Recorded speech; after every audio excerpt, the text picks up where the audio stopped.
ជំរាបសួរបងប្អូនអរគ្នាវិលត្រឡប់មកសារជាថ្មីជាមួយនឹងអេពីសូតទី9ហើយជួបជាមួយនឹង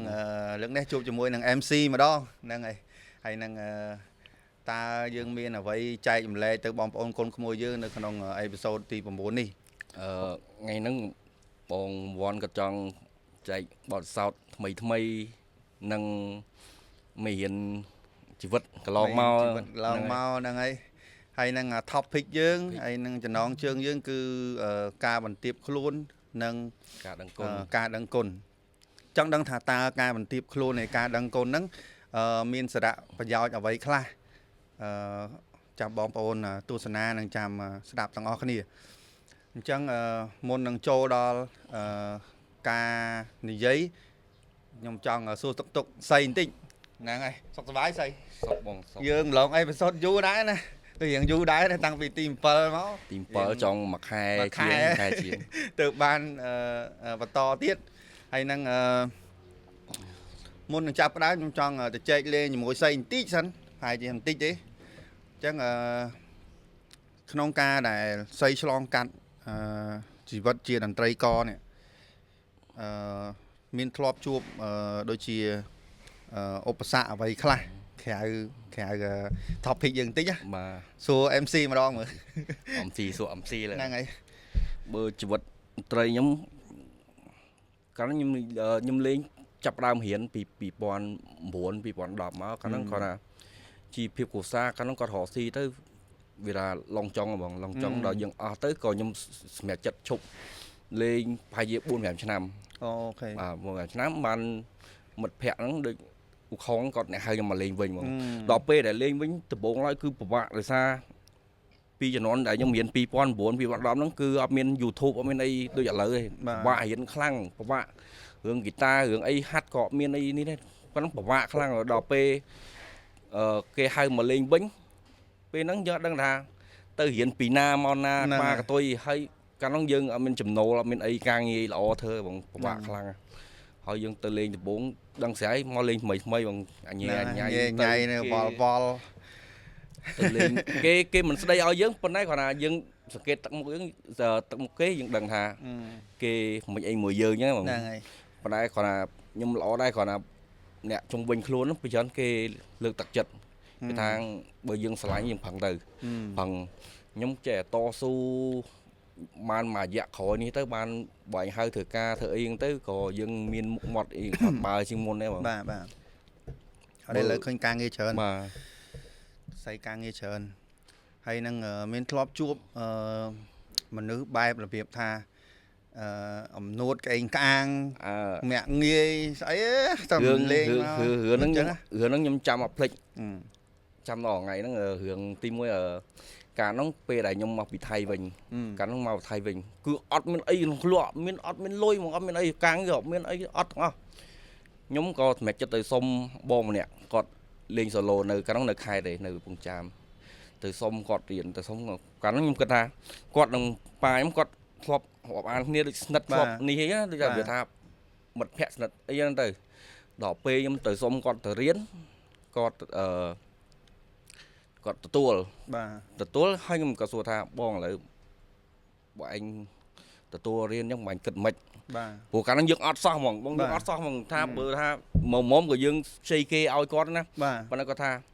ទៅបើរៀនមកបងទៅមកចេះយកតែ2លានព្រោះ2លានកាលហ្នឹងយើងមានលទ្ធភាពណាបងថា2លានបើថាមួយខែត្រឹម100000 200000យើងអាចសុំគេខ្ចីគេអាចទៅរៀនបានកាលហ្នឹងដល់ពេលគាត់បត់2លានថាមានទេបងអើយមានតែបើសុំបងខែណាបើឯងអត់លុយមិនបាច់រៀនទេមកការងារធ្វើទេមិនរៀនទេខ្ញុំចាំទុកដល់ឥឡូវចំណុចមួយហ្នឹង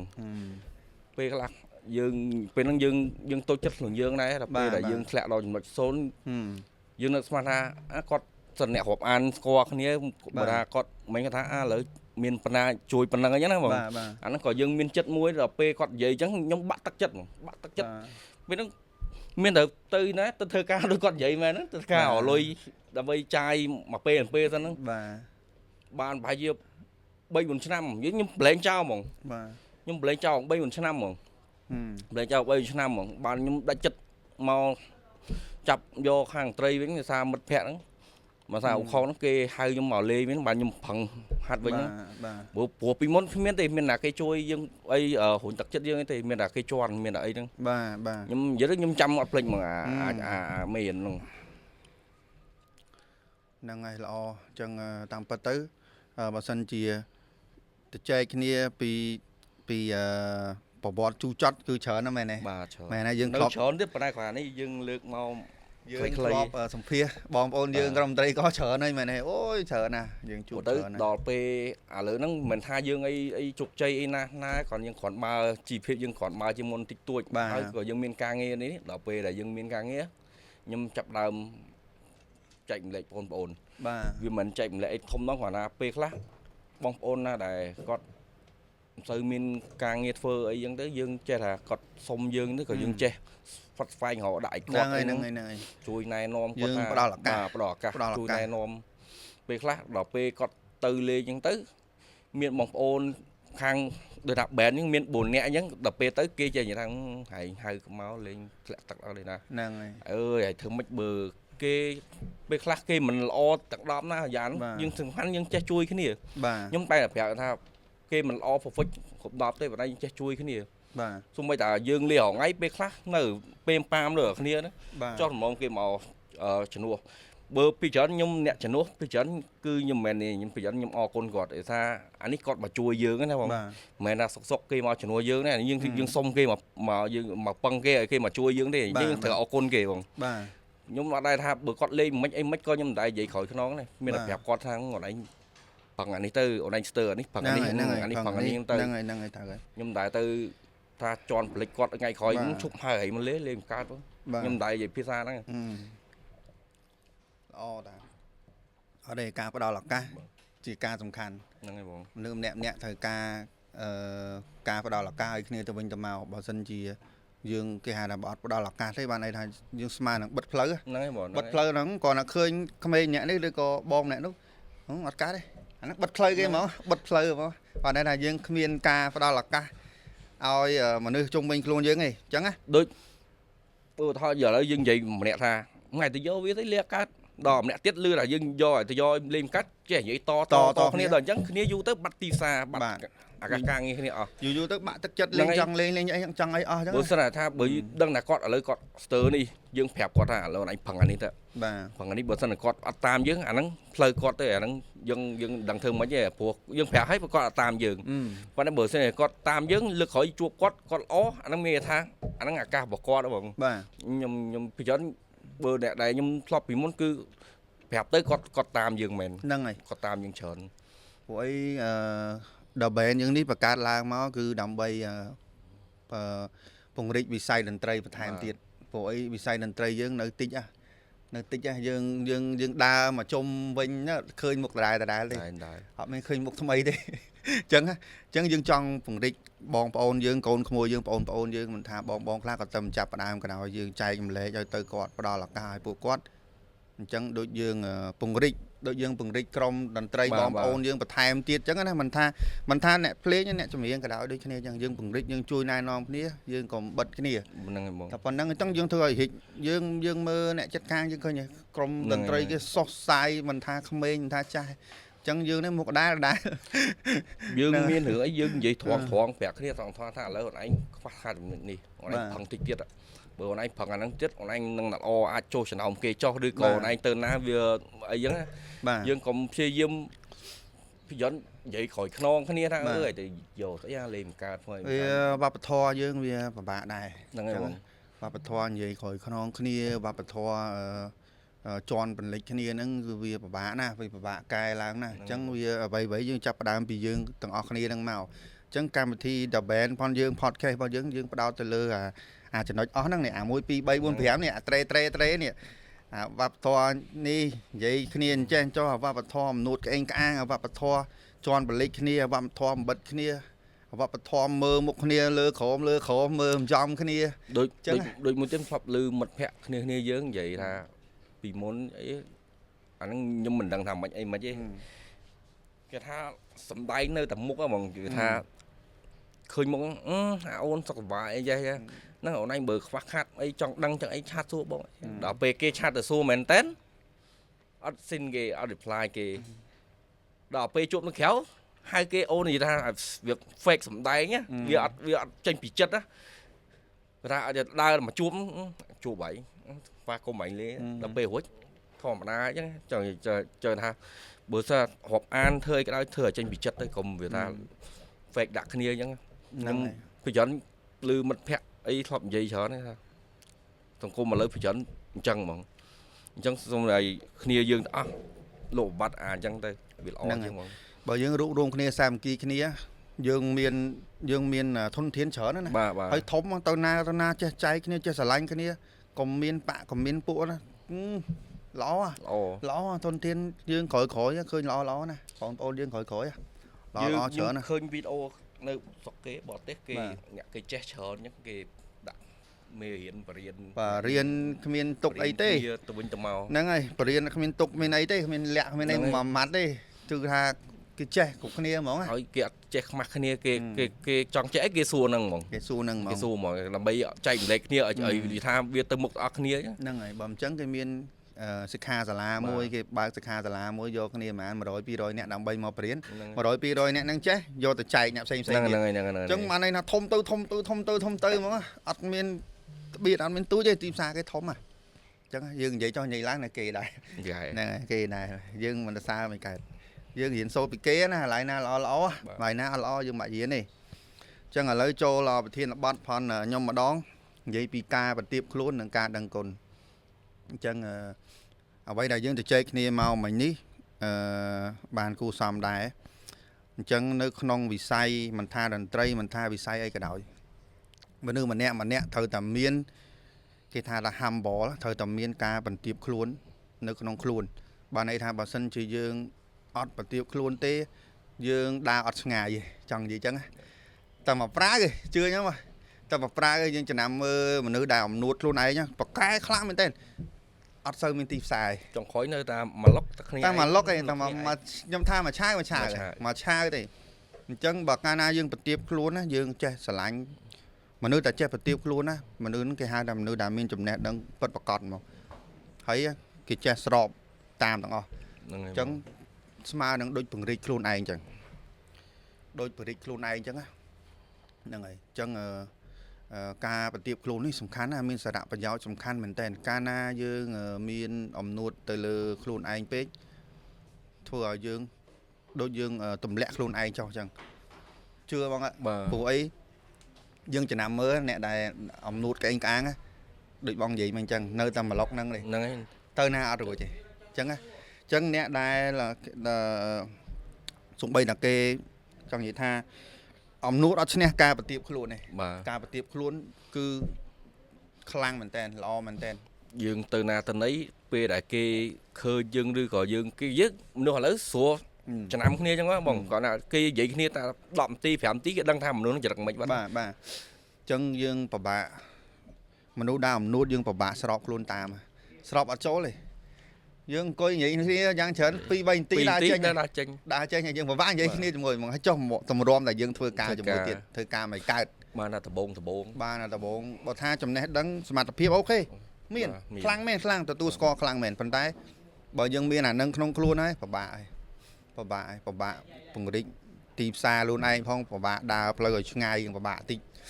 អញ្ចឹងកន្លែងនេះខ្ញុំអត់និយាយអីច្រើនទេខ្ញុំលើកទឹកចិត្តឲ្យបងប្អូនកូនក្មួយយើងឲ្យមានការបន្ទាបខ្លួនចេះស្រឡាញ់ចេះចោះចូលចេះស្ដាប់គ្នាទៅវិញទៅមកយកយោបល់គ្នាទៅវិញទៅមកអាហ្នឹងជាការល្អបាទអាហ្នឹងជាការល្អមែនតើខ្លីងាយយល់អត់ពិបាកគិតទេយើងគិតថាភាសាថាមួយម៉ាត់ថាបន្ទាបខ្លួនស្រួលមែនអត់មានអីពិបាកយើងធ្វើតែរៀង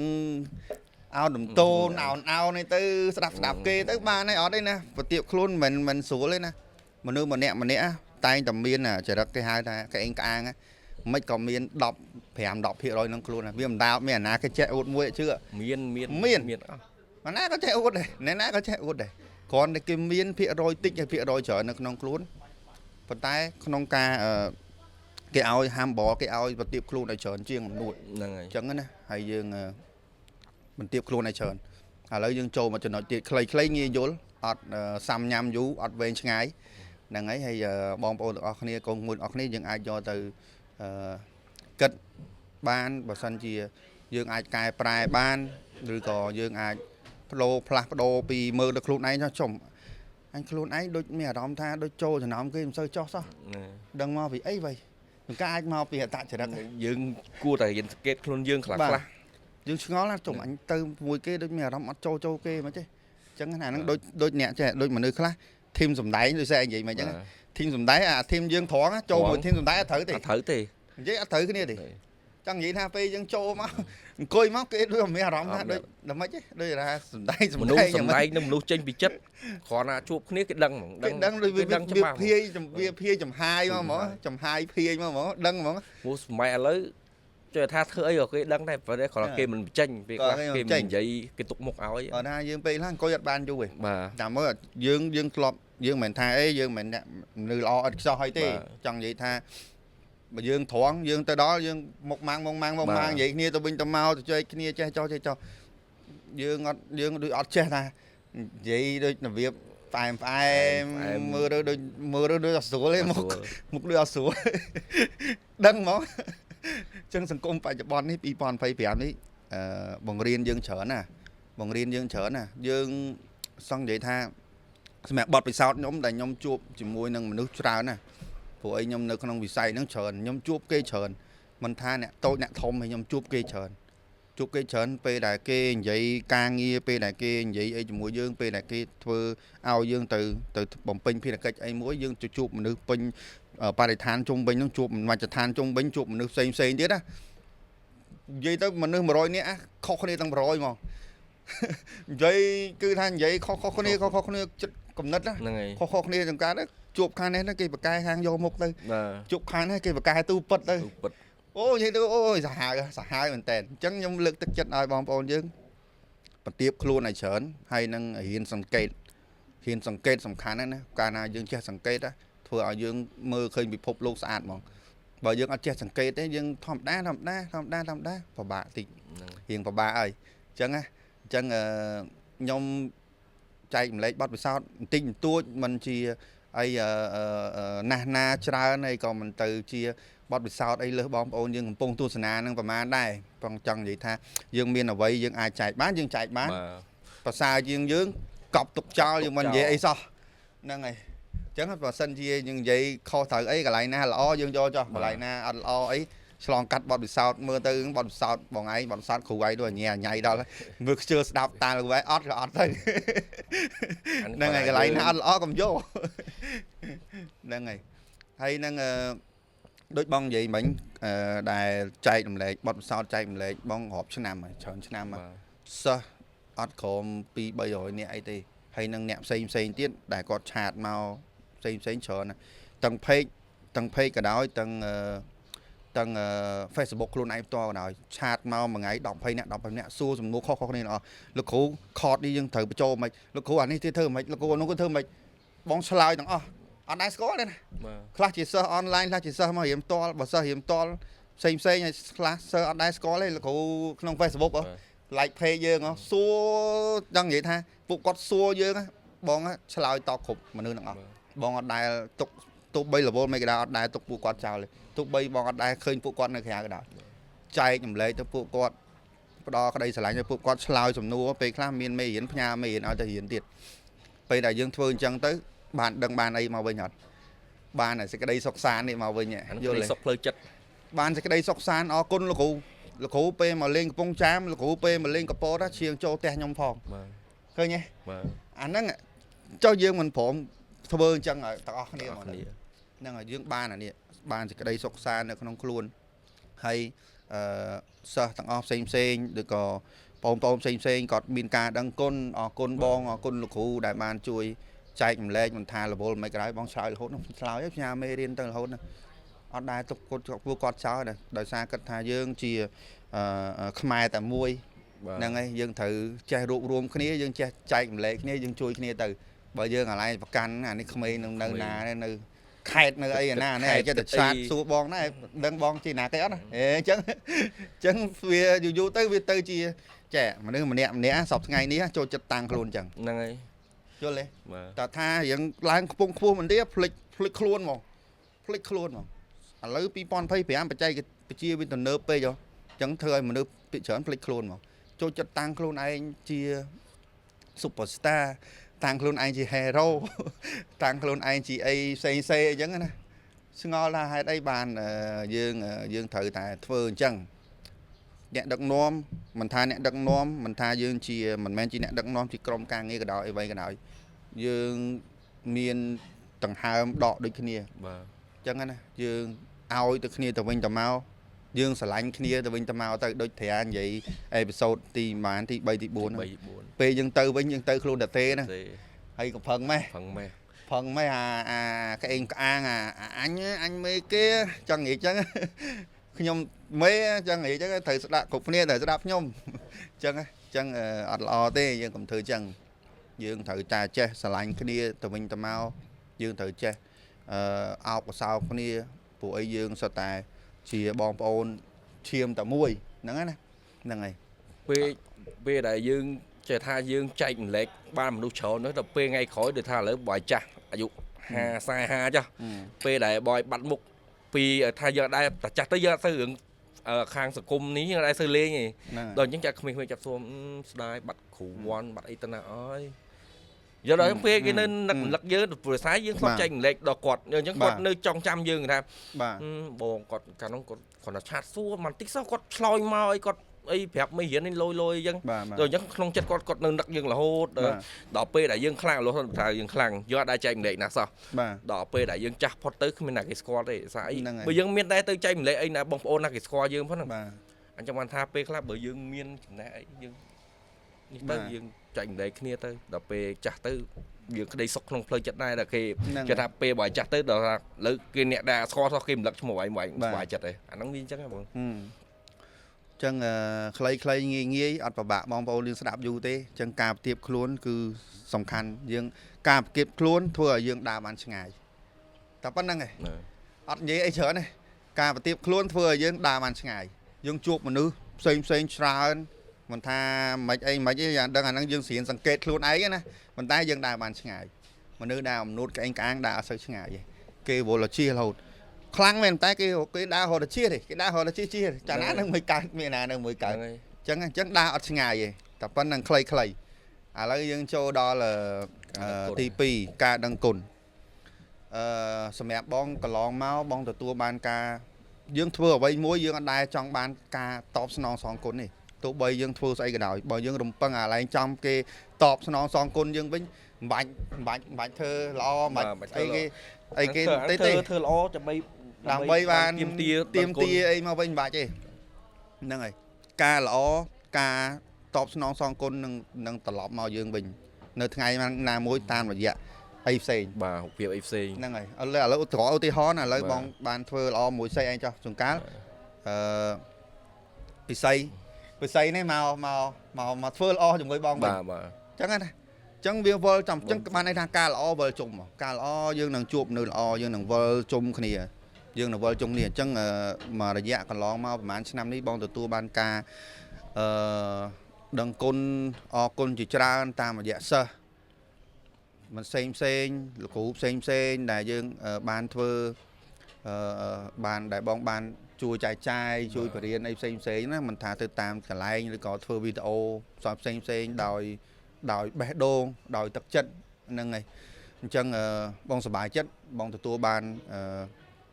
ការដឹងគុណពីសិស្សផ្សេងហើយនឹងបងប្អូនផ្សេងជាច្រើនចង់ដឹងថាការដឹងគុណហ្នឹងដូចយើងនិយាយមិនអញ្ចឹងយើងធ្វើអីមួយយើងអត់ចង់បានការតបស្នងសងគុណទេប៉ុន្តែមុននឹងយើងបានទាំងអស់ហ្នឹងមកសេចក្តីសុខសាន្តទាំងអស់នៅក្នុងមកតើយើងត្រូវធ្វើអីគេដូចយើងនិយាយពីមុនមកអញ្ចឹងណាយើងចែកចម្លែកគ្នាយើងឲ្យគ្នាយើងស្រឡាញ់គ្នាទៅហ្នឹងហើយយើងកុំសំដែងទៅយើងត្រង់មកមួយគ្នាទៅយើងត្រូវជួយគ្នាយើងជួយគ្នាទៅអាហ្នឹងតែប៉ុណ្្នឹងបានហើយអាហ្នឹងវាមិនទៅខាតអីផងវាអត់មានខាតអីទេវាជួយយើងច្រើនណា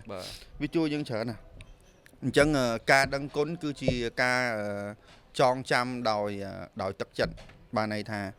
បើការដឹងគុណគឺជាការចងចាំដោយទឹកចិត្តបានន័យថាទឹកចិត្តនិងទឹកចិត្ត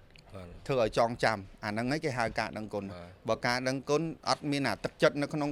អត់មានទឹកចិត្តទេណាអញ្ចឹងគ្មានបានន័យថាគ្មានដឹងគុណដឹងស្អីទេ កូនស្រីទៅគ្មានទេគឺថាមនុស្សហ្នឹងធ្វើគឺ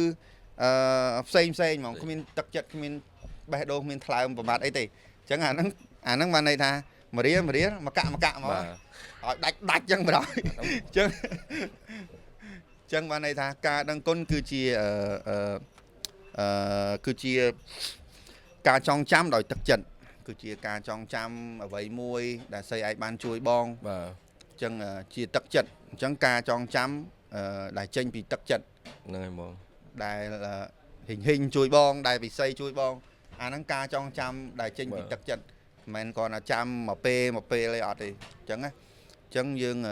ត្រឡប់មកវិញគឺការដឹងគុណសំខាន់មិនថាអ្នកណាគេធ្លាប់ជួយយើងប៉ុណ្ណាយើងមើលរឿងចិនណាពេលដែលស្ដេចរាជវង្សហាន់មានសង្គ្រាមរត់ទៅកន្លែងរាជវាំងវិញដែលខ្ទេចអស់ណាតុងជួវាយឡើងដោទីតាំងហ្នឹងខ្ទេចអស់ហ្នឹងអត់មានអីហូបទេលុយកាក់អីមានតែពេលហ្នឹងអត់មានអីហូបទេណាគ្រាន់តែបានសឡមន់ស៊ុបមន់មួយឆ្នាំងស្មើនឹងមាស 10000 ដុល្លឹងអត់ដូរទេណាអញ្ចឹងកន្លែងហ្នឹងគឺកន្លែងហ្នឹងគឺដឹងគុណមែនតើមកកន្លែងហ្នឹងគឺកន្លែងដែលយើងដឹងគុណខ្លាំងមែនតើថាស៊ុបមួយចានណាមាស 10000 ដុល្លឹងអត់ស្មើទេហើយកន្លែងហ្នឹងអញ្ចឹងបានន័យថាការដឹងគុណសំខាន់ណាស់ពេលដែលមិនថាតិចឬក៏ច្រើនអីផ្សេងយើងត្រូវតែចេះយើងត្រូវតែមានការដឹងគុណនៅក្នុងមានទឹកចិត្តមានការដឹងគុណនៅក្នុងជីវិតនៅក្នុងជីវិតយើងត្រូវតែមានហ្នឹងហើយត្រូវតែមានមិនថាតិចច្រើនទេហើយនឹងអញ្ចឹងសរុបមកវិញគឺការបន្ទាបខ្លួនធ្វើឲ្យយើងដើរបានឆ្ងាយការបន្ទាបខ្លួនធ្វើឲ្យយើងដើរបានឆ្ងាយអំនួតធ្វើឲ្យយើងដើរបានខ្លីដើរតែបន្តិចអស់ផ្លូវដើរហើយអញ្ចឹងណាហើយអញ្ចឹងការដឹងគុណគឺចេញពីទឹកចិត្តមកការចងចាំនៃទឹកចិត្តអាហ្នឹងតែប៉ុណ្្នឹងឯងអញ្ចឹងពីរចំណុចនេះដែលខ្ញុំចង់ចែកចម្លែកទៅបងប្អូនកូនក្មួយយើងទោះបីមិនបានច្រើនបោះក្បាយល្អប៉ុន្តែសង្ឃឹមថាបងប្អូនកូនក្មួយយើងនឹងបានស្ដាប់ទៅនឹងបានជួយជាគំនិតជាការលើកទឹកចិត្តដល់បងប្អូនយើងខ្លះដែរហ្នឹងហើយទោះបីមិនបានច្រើនទោះបីមិនបានក្បោះក្បាយល្អ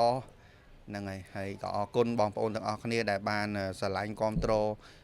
ពួកយើងទាំងអស់គ្នាមិនថាក្រុមតន្ត្រីមិនថាក្រុមចម្រៀង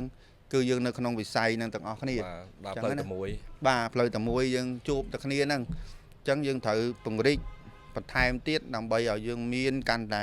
ធនធានកាន់តែច្រើនបាទតិចទៀតយើងចាស់ទៅអស់ហើយ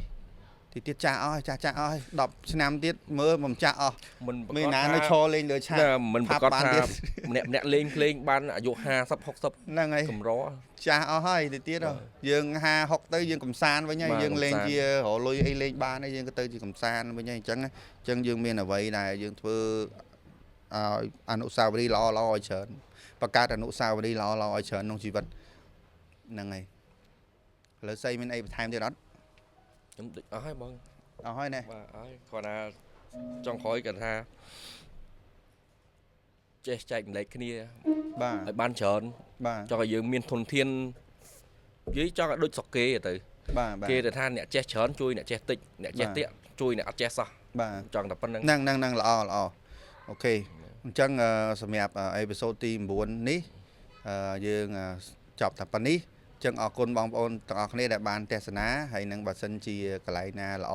បងប្អូនអាចយកទៅកន្លែងណាដែលយើងនិយាយទៅមិនសូវជាត្រូវចំណុចបងប្អូនអាច skip កន្លែងហ្នឹងបានអញ្ចឹងណាហ្នឹងហើយអូខេអញ្ចឹងជំរាបលាបងប្អូនអរគ្នាដែលបានទស្សនានៅក្នុងអេពីសូតទី9អញ្ចឹងខ្ញុំទី1ហើយនឹងសៃជំរាបលាអរគុណបងប្អូនអរគ្នាបាយបាយ